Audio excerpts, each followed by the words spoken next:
Ili uweze kukua kiuchumi, kuna vitu vikuu vitatu au vinne ambavyo unapaswa kuvizingatia ili uweze kuongeza kipato chako katika career husika. Kitu cha kwanza kabisa, inabidi uwe una vision au inabidi uwe una malengo ambayo unayaona wewe ndani yako katika hiyo career unaenda kuichagua. Utachagua biashara, utachagua labda uwekeze katika kilimo, uwekeze katika ufugaji, uwekeze katika career fulani.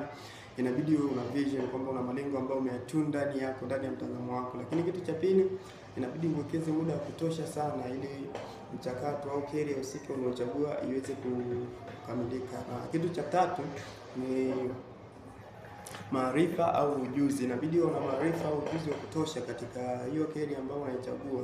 Kama umechagua biashara, inabidi ujiwekeze katika kufahamu vitu tofauti tofauti katika biashara.